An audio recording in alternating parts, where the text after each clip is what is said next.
Okay, we'll call the meeting to order. Is there any additions to the agenda?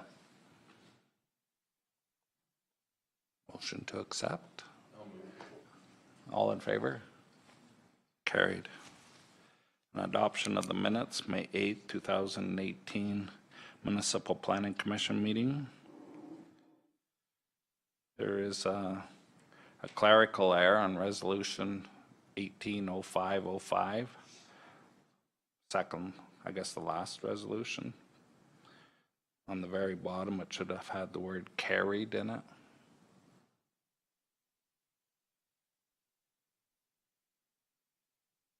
Is there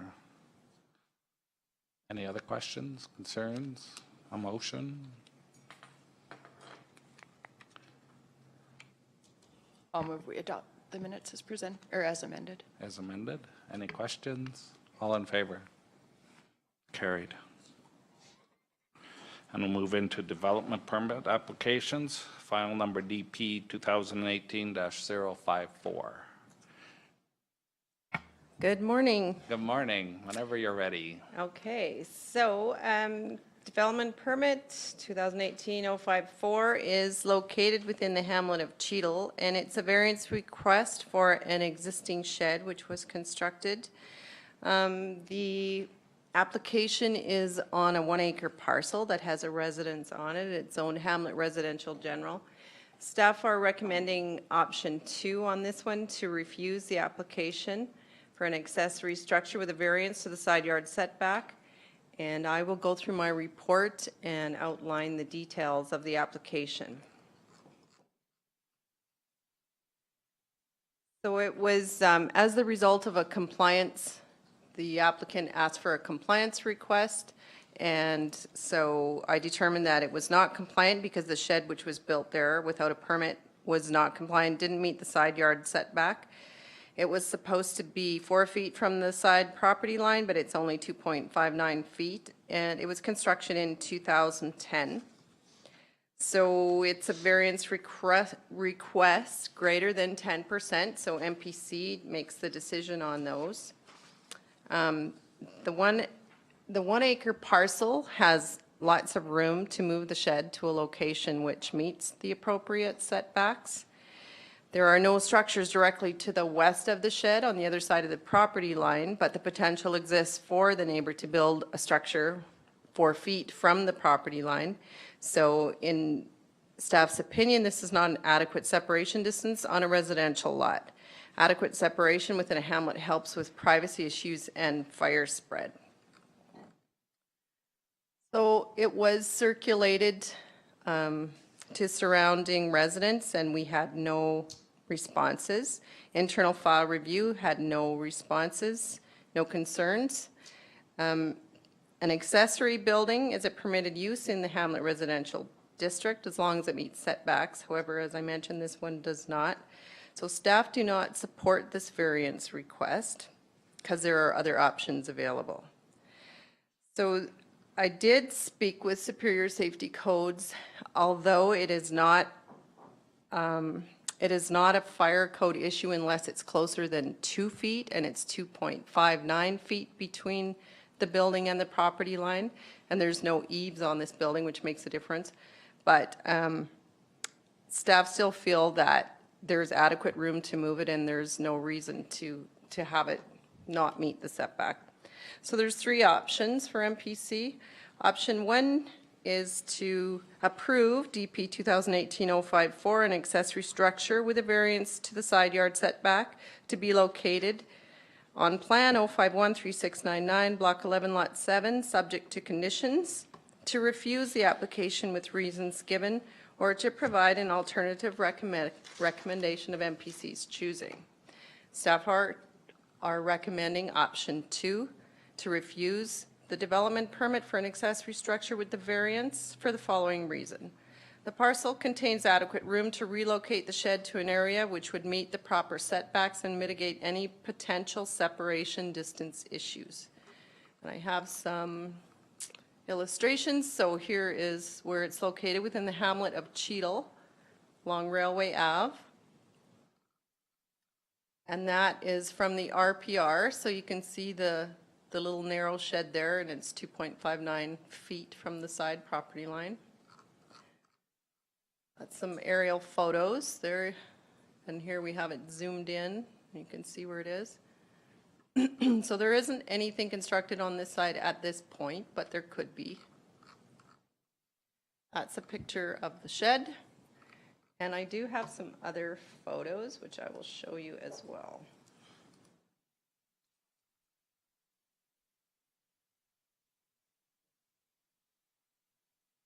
Oh.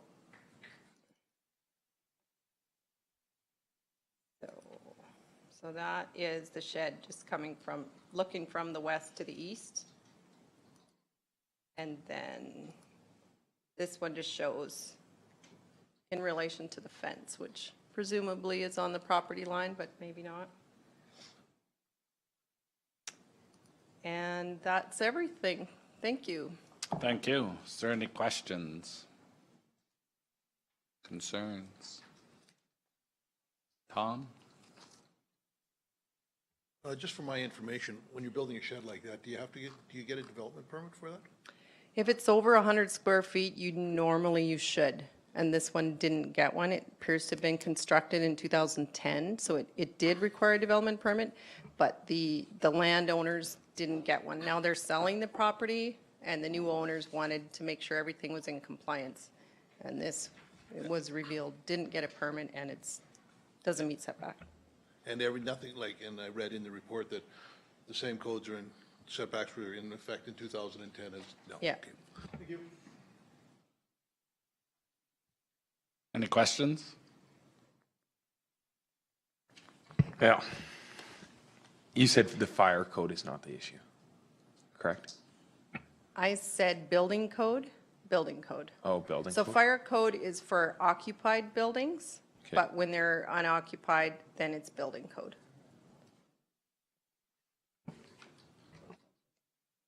Okay. Any other questions? Is there another lot beside it right now, or is it just, like, is there a subdivided parcel? Doesn't look like it. Sorry. This entire parcel next to it, it's a great big parcel. So all of this. Okay, thank you.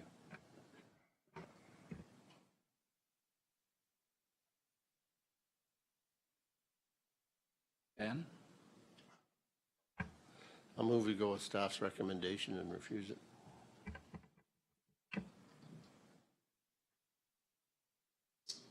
For the reason that doesn't meet setbacks? Any questions? All in favor? Opposed? Is carried. And development permit DP 2018-056.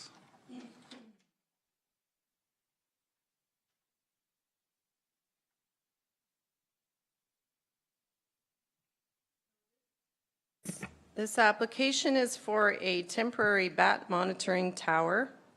It's 7.5 kilometers southwest of Dallam on a 160-acre parcel. It's proposed to be there. It is zone ag general.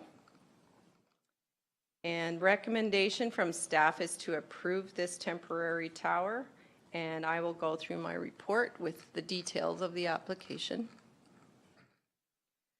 So the applicant is proposing to erect this temporary trailer-mounted tower. It's 33 meters in height for the purpose of monitoring the bat activity levels.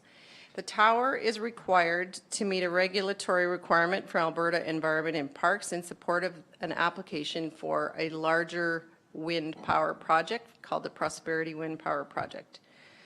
And the land use bylaw definition includes temporary and permanent towers, so it has to come here for a permit because even though it is temporary. It's a discretionary use in the Ag General District.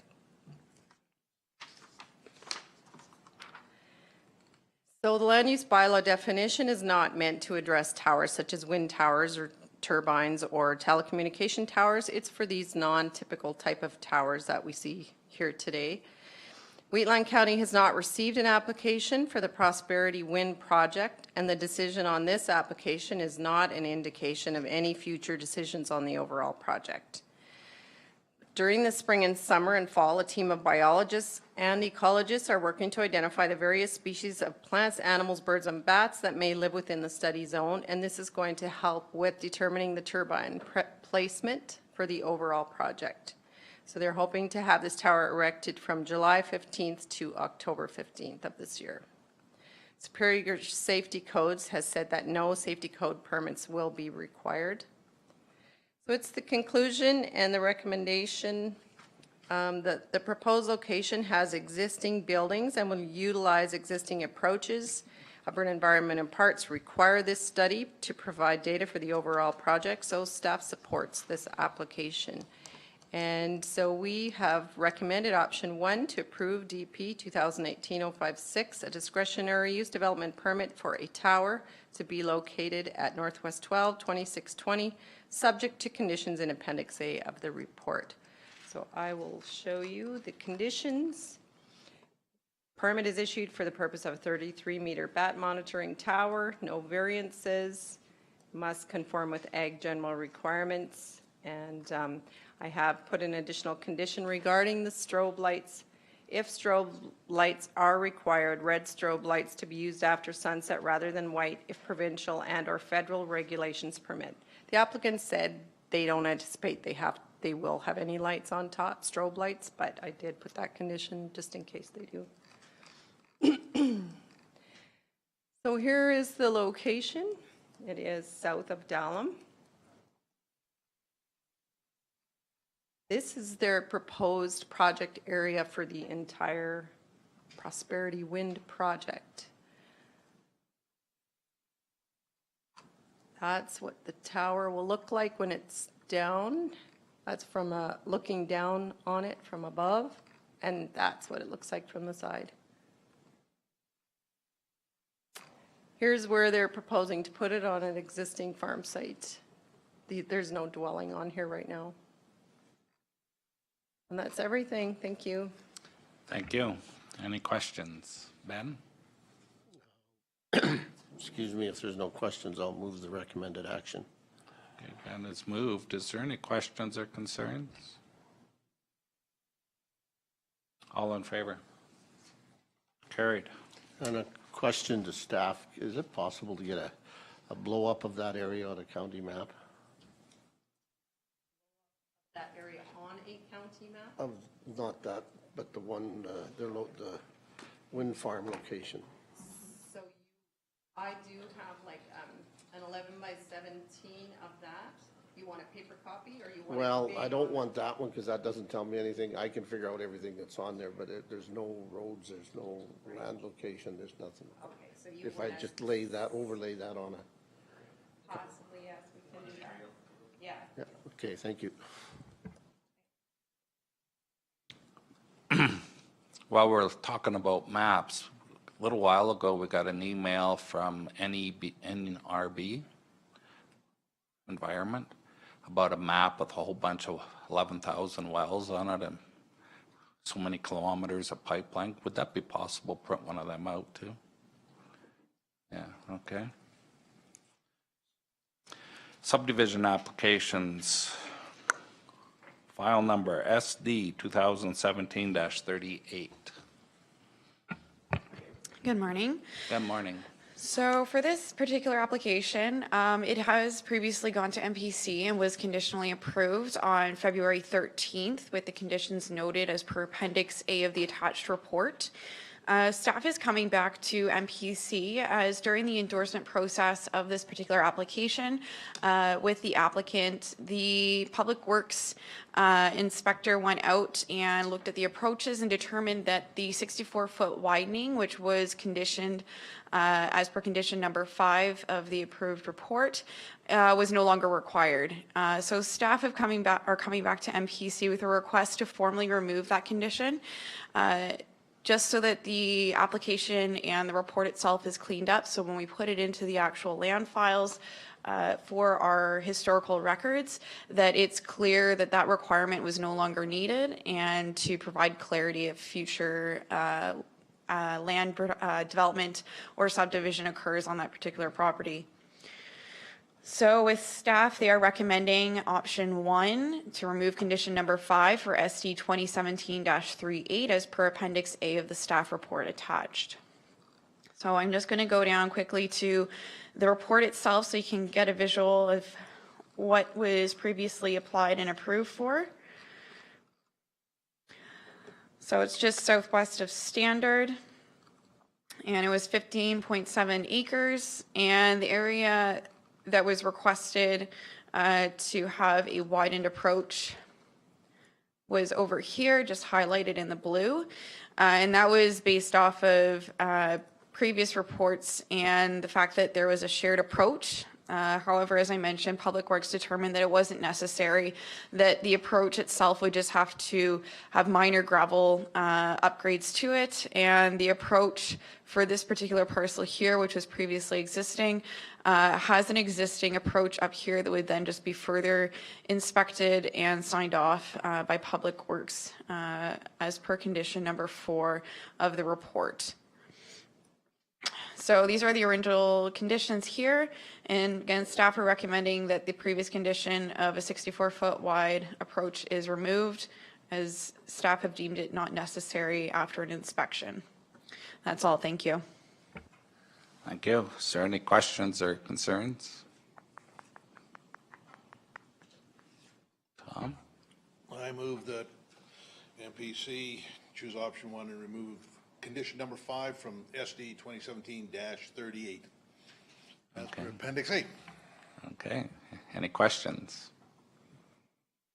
All in favor? Carried. And file number SD 2018-006. Okay, so this subdivision application proposes to subdivide one 58.93 acre parcel from the titled land. It's adjacent to Highway 842, Township Road 241, and approximately 5 kilometers northeast of the hamlet of Cluny. Ooh, there we go. Staff is recommending that MPC choose option 1 to approve subdivision application SD 2018-06 with the conditions noted in the Appendix A of the planning report. The intent of the application is to facilitate the acquisition of lands by Wheatland County for the purpose of a future municipal gravel pit. At this time, the application is only for a subdivision. A development permit would be required in the future to proceed with the development as a gravel pit. As per the relevant policy and practices for Wheatland County, the South Saskatchewan Regional Plan, staff believe this has been met. It supports the development and use of surface materials for the continued development and maintenance of communities and infrastructure in the region. That is when the development permit eventually comes in for that particular gravel pit.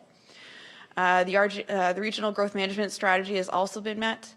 And the municipal development plan policies largely meet the agricultural and natural resources sections as it relates to environmental concerns, land use, and the use and conversion of agricultural land for a municipal resource for continued infrastructure repairs and building. So I'm going to scroll down to the site map so you can get a view of where it is in relation to the county. So it's just north of Cluny off of Highway 842. And this is the submitted site plan for the application. The area in red is the area intended to be subdivided and eventually applied for a development permit for the gravel pit. The applicant has stated that the remnant land as well as the land proposed for subdivision would continue to be cultivated by the current landowner. They would just lease the land out until future acquisition is done and the gravel pit is applied for and conditionally approved by MPC at that time.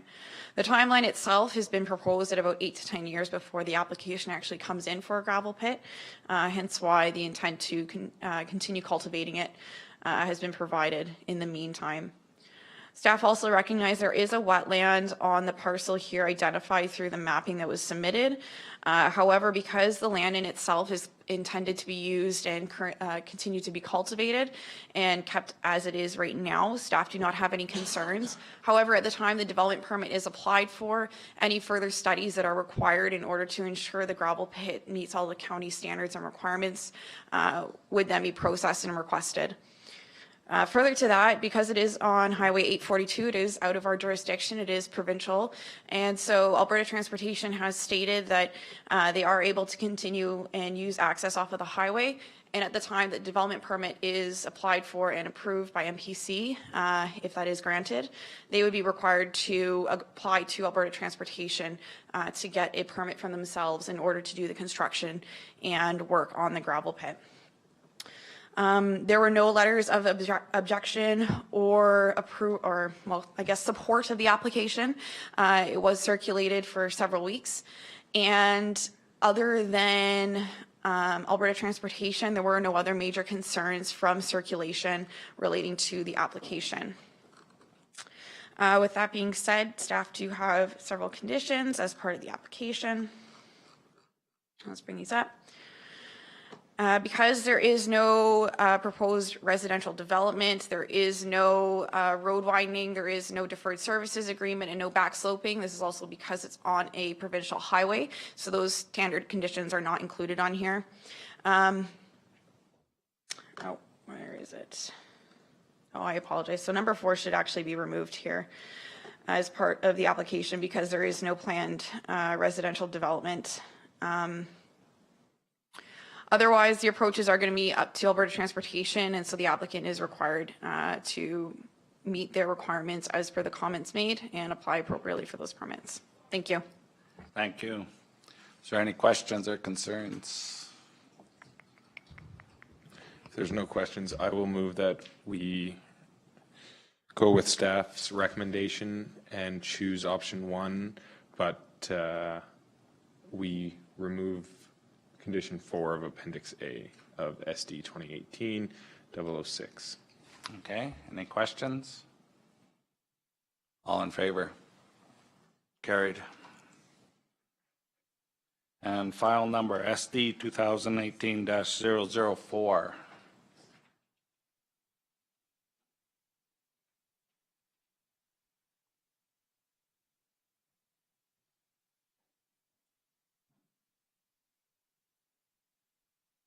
Good morning. Good morning, Mr. Chair. Whenever you're ready. Thank you. So this proposes to subdivide 2 parcels, roughly 4.2 and 5 acres in size from the subject land. Staff is recommending that the MPC choose option 1, which is to approve the subdivision application with the conditions noted in Appendix A of the report. So I'll just go down to the map as I go through it here. So this is the location. It's directly across from Wheatland Industrial, across Highway 1.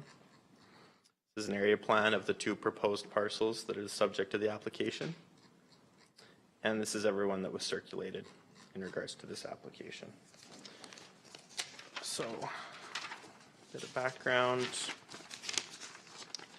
It does fall within the Calgary Metropolitan Region Board plan area. However, as no amendments to statutory plans are required for this subdivision, it does not require to go to the board for review at this time. The application largely aligns with the SSRP as it does not remove existing farmland from production. The parcels are already largely fairly developed. It also aligns with the MDP in regards to that, and staff has no concerns with impacts on environmental lands that are the subject of the subdivision. In terms of the land use bylaw, the proposed subdivision has a land use designation of country residential district. All future development would be required to align to this. The proposed subdivision has access off of Range Road 265. As a condition of subdivision approval, the approaches will need to be inspected and signed off.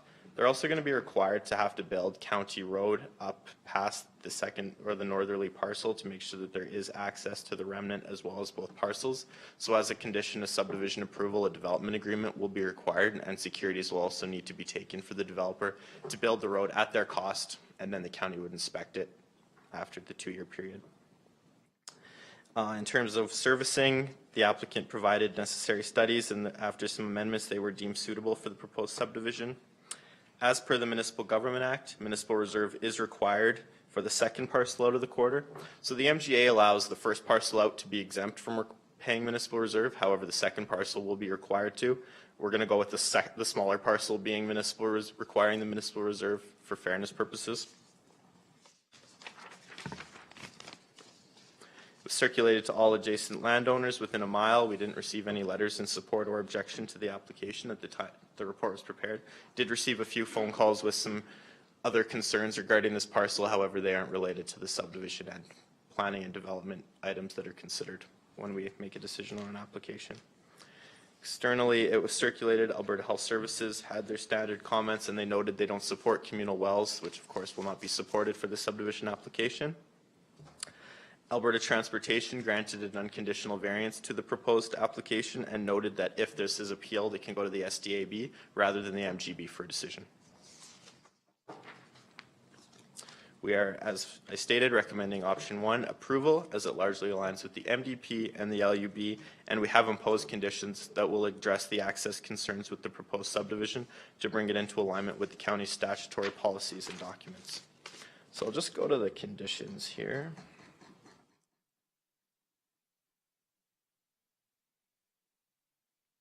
And that concludes my presentation. Thank you. Thank you. Is there any questions? Tom? How come nowhere on this application is there anything stated about water for life?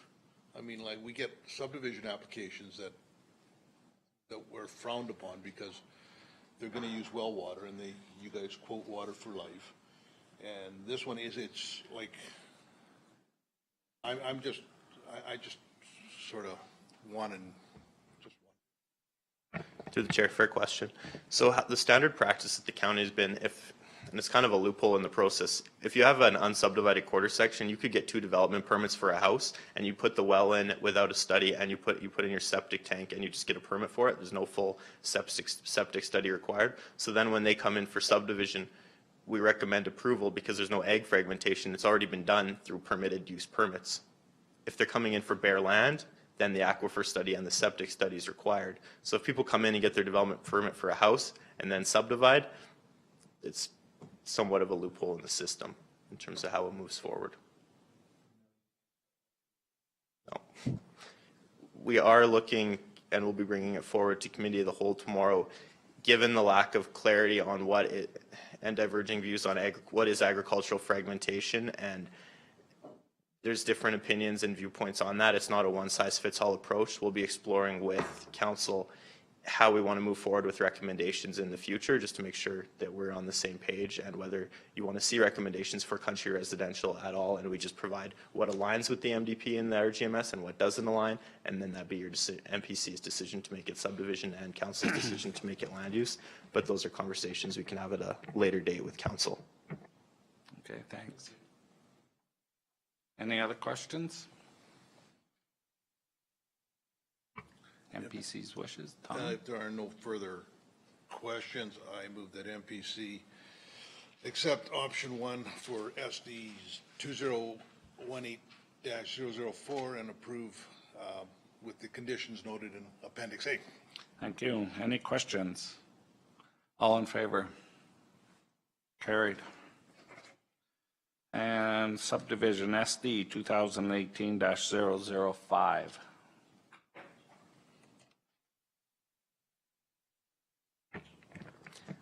Thank you, Mr. Chair. This application proposes to subdivide one 4.3 acre parcel and one 5.06 acre parcel from the titled land, similar to the other in that it's existing development and 2 parcels are proposed. So we are recommending that the MPC choose option 1, which is to approve subdivision application SD 2018-005 with the conditions noted in Appendix A of the report. So I'll just go down to the map as I go through the report here.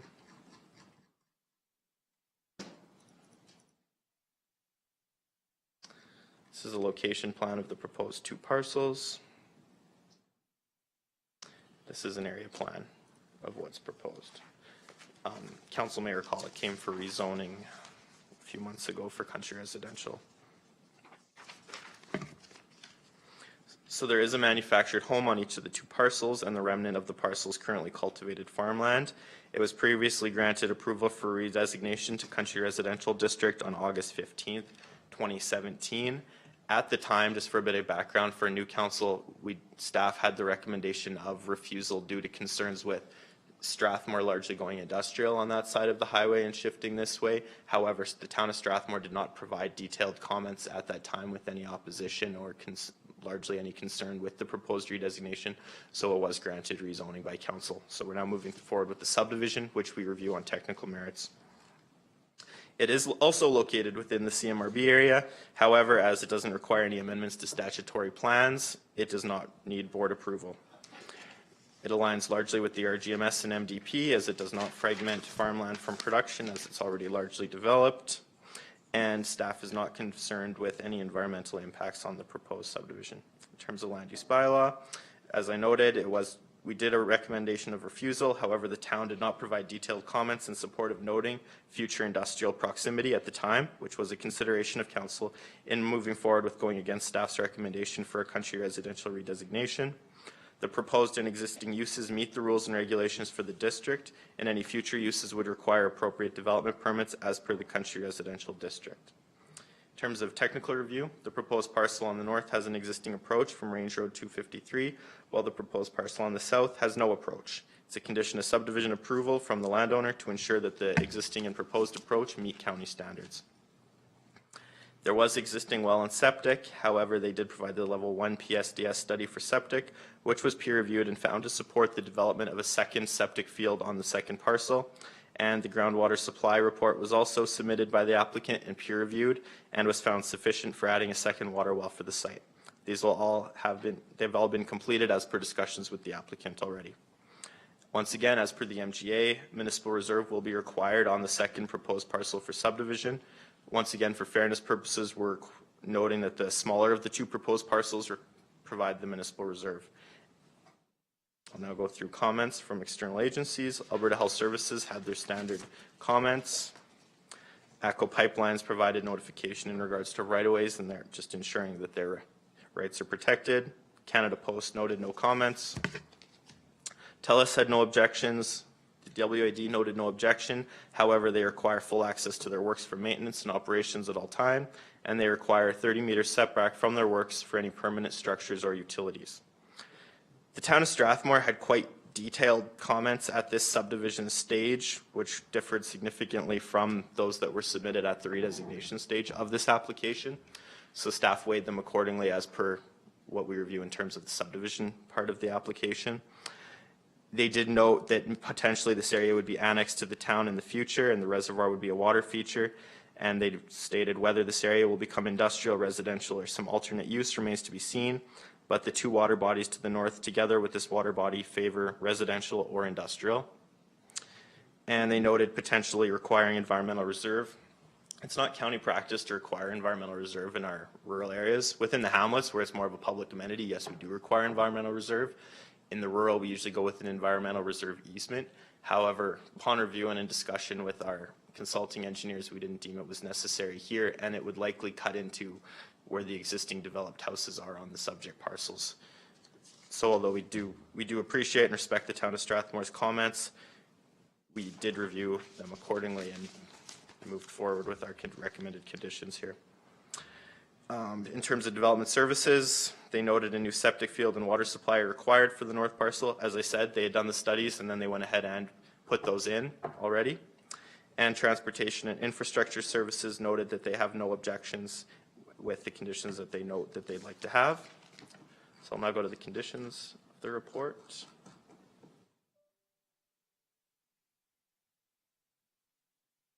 You'll see here, plan a survey, the taxes to be paid up, the deferred reserve caveat, and the 10% municipal reserve required for the second smaller parcel. The approach is to be built to county standards, and then the three agreements the Public Works had noted they'd like to see registered on title. And that concludes my presentation. Thank you. Thank you. Any questions, concerns, wishes?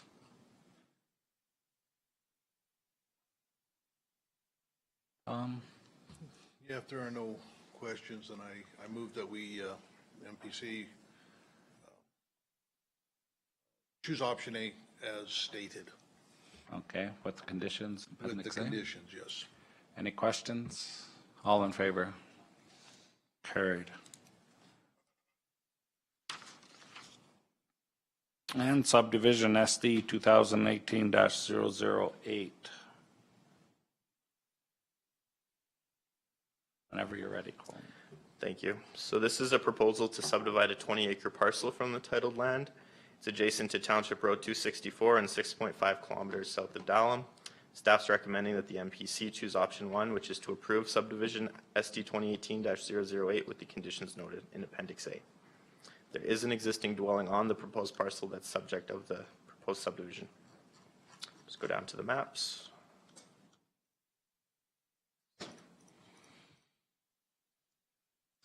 This is a location plan. And this is the area plan of where they're proposing to subdivide.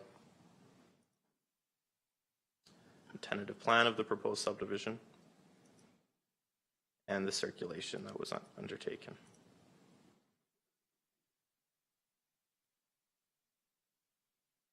On this one here, okay. It largely aligns with the regional growth management strategy as it is remaining agricultural land and agriculturally zoned. And there is an existing dwelling on the parcel. In terms of the MDP, it notes that the proposed subdivision would not fragment or result in the conversion of agricultural land as it is both agricultural zonings. And it meets the relevant objectives of section 3.6 of the MDP for residential development. In terms of the land use bylaw, the land use on the proposed parcel is agricultural district. Any future modifications would be required to align with this district of the land use bylaw. The proposed parcel has an existing approach and driveway from the township road. Of course, this will have to be inspected as a condition of subdivision approval. There is an existing well and septic field servicing on the proposed parcel, so staff has no concerns with the servicing of this parcel. And as per the Municipal Government Act, municipal reserves not required on this parcel as it's the first parcel out of the quarter section. It's also being 20 acres in size. It likely could be subdivided further in the future potentially, depending on what MPC or what the landowner would like to do. So when that also takes place, we don't go ahead with municipal reserve. There was verbal comments received on the phone by the previous file planner on this. So the applicant's responsible for contacting Alberta Environment and Parks to comply with any relevant legislation. In terms of Alberta Health Services, they had their standard comments. Alberta Transportation noted no objection, as well as ATCO Gas. It was circulated with no comments received. So as noted, staff is recommending option 1 approval as it aligns with the regional growth management strategy and the MDP, the land use bylaw, and we had no concerns from adjacent landowners. And that concludes my presentation. Thank you. Thank you. Any questions, concerns, wishes? Dan? If there's no issues or questions on that, I'll move that we go with option 1,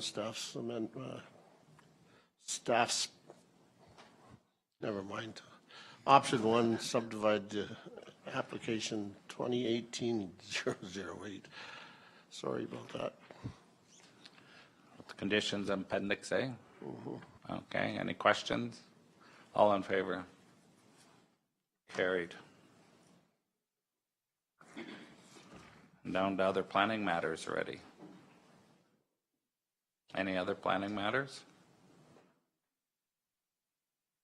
I guess we can adjourn if somebody makes a motion. Scott, all in favor? Carried.